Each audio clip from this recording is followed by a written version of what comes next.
Chapter of Celestial Cultivation, Article 10, Entering the Virtual Space. Xiefeng. The images in our minds are virtual, the subconscious space is virtual, the space where our thoughts wander when we close our eyes is virtual, the online space is virtual, and even the space of the heavenly Elysium world is virtual. We already know that when the physical body dies, the spiritual body of life immediately enters another space, a space that, to us in the material world, is also virtual. In truth, virtual space is not truly virtual, rather, it is the non-material world, distinct from the material world. The non-material world is far vaster, more magnificent, and more suited to the free existence of life than the material world. It is an undeniable fact that every person has their own virtual space of love and affection. It is also an undeniable fact that everyone dreams, and dreams are a virtual space. Our past exists in virtual space, and so does our future. Apart from the present moment, which we perceive through vision, hearing, taste, smell, and touch as real space, everything else exists in virtual space. We have always pursued what is real, but reality is fleeting, it is but a passing cloud. Therefore, to attain immortality, one must break through the barrier of reality and return to the virtual.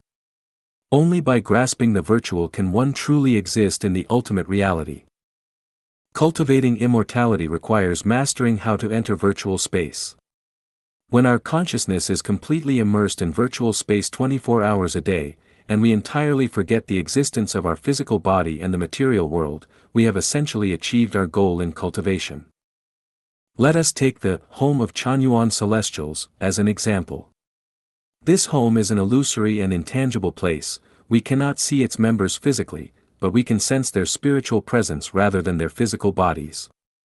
Yet, this virtual space has a tangible impact. When our thoughts and hearts enter this virtual home, a sense of freedom, warmth, harmony, and love fills the air, making it hard to leave and difficult to resist its allure. How we wish to abandon our physical bodies and always gather in this virtual space. However, when we leave the virtual space and return to the real world, troubles and burdens follow. It feels as though we have fallen from heaven back to the human world, with feelings of helplessness, constraints, depression, and boredom overwhelming us.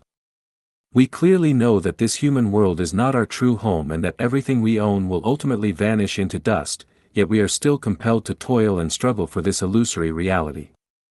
It is undoubtedly a tragedy, yet we are powerless to escape playing these unfortunate roles. Cultivating immortality is about escaping this unfortunate role, breaking free from this helpless script, and striving to live a free and unrestrained life. It is about working toward an eternal existence in an ideal environment and society. The biggest challenge is that our spiritual senses have not fully awakened. Our vision and hearing cannot perceive the wonders of the non-material world. Once freed from the constraints of the physical body, we will have a more beautiful place to live beyond this world. But how do we prove its existence? And how can we be certain that we will be able to live there? This is why cultivation is necessary. Through cultivation, we come to recognize the true existence of this virtual space and confirm that we can indeed enter it and live freely within it. Without solving this fundamental issue, all teachings are empty words, and all cultivation is ultimately futile. Although we cannot see it yet and cannot fully determine our future after death, we can faintly sense it. Though we may not be able to articulate it clearly, our subconscious seems to be guiding us toward it, subtly and indistinctly. Through our experiences with the home of Chanyuan celestials, we can also weakly verify the wonders of entering virtual space.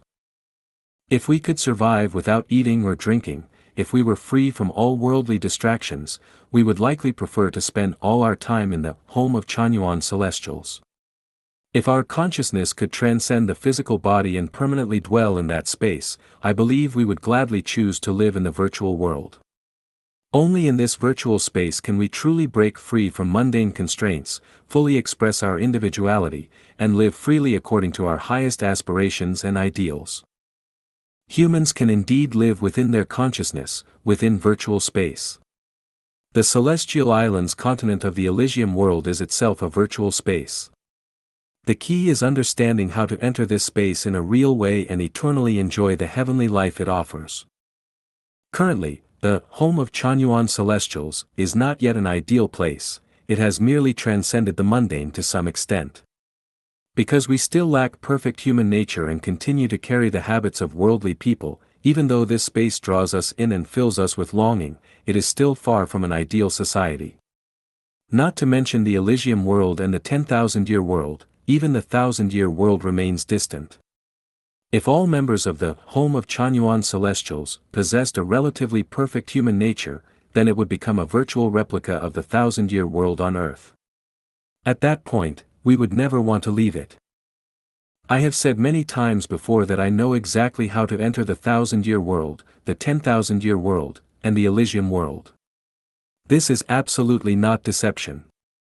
If someone follows my guidance unwaveringly, without a doubt, they can attain the qualities of celestial beings and ultimately enter the Elysium world.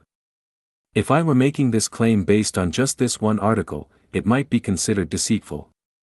However, anyone who truly understands Lifechanyuan can sense that I possess this spiritual wisdom. I am not an ordinary person in the conventional sense. I have always been guiding. The reason I do not fully reveal everything is that people's spiritual merit is not yet sufficient. To attain perfect spirituality requires more than a brief effort. Many people abandon everything and dedicate their entire lives to cultivating immortality or Buddhism. Yet, most of you have followed me for only a year. The fruit is not only unripe, it has not even fully grown, nor has it taken shape. I cannot forcefully pluck an immature fruit from the vine. In truth, I am anxious, more anxious than you. I wish I could take everyone to the Celestial Islands continent and let you experience heavenly life tomorrow. But the time is not yet ripe. For now, I hope everyone will immerse themselves in virtual space as much as possible, understand its role, and gradually break free from the constraints of the physical body and worldly human nature. Follow your highest ideals and enter the imagined virtual world. Do not ask what purpose this serves, just do it. The vision and imagery that Qingshin Celestial has created for a utopian paradise have a profound impact on the future of life. Learning to live in virtual space, allowing the heart and mind to transition into a virtual state in advance, this is a more important method of cultivating immortality than reading scriptures.